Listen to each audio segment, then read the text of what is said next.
So guys, mag-convert tayo ng switch ng power window. Yan.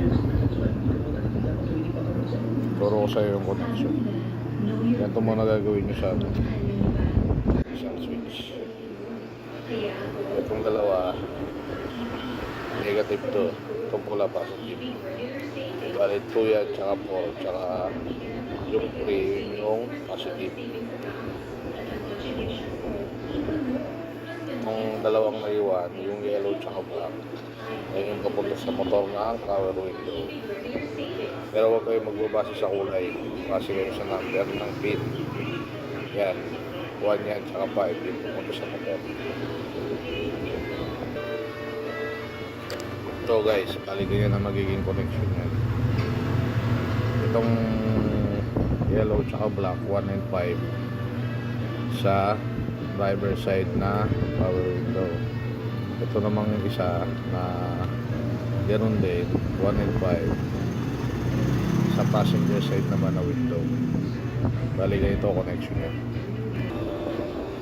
Yeah. Ito yung pupunta sa motor. Yan, yung dalawa. Ito negative, ito positive. Positive to positive. Yan siya guys, nakakonect na yung negative tsaka positive. Bali nakaila yung switch. Kung gusto nyong walang ilaw, balik ka rin yung lang itong dalawa, negative tsaka positive. Yan, para mawala yung ilaw. Yan guys, binaligtad ko yung polarity nito. Pinagpalit ko yung negative tsaka positive. Wala na siyang ilaw. Yan, wala na siyang ilaw.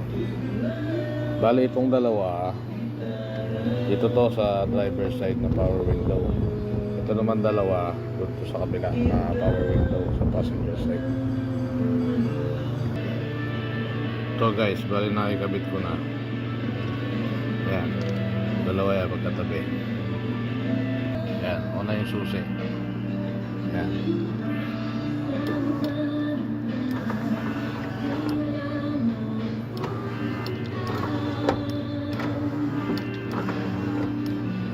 Tapos sa kabila, ito.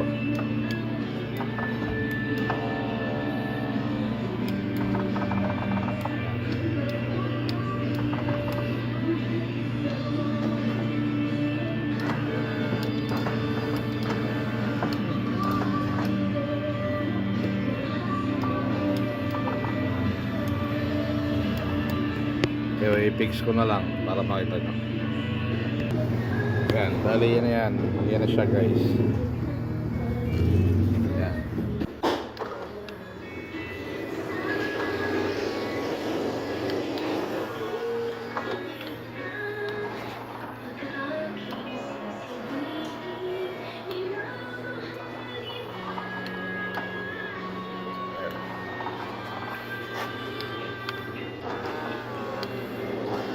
Ito kasi sa equator to central lang.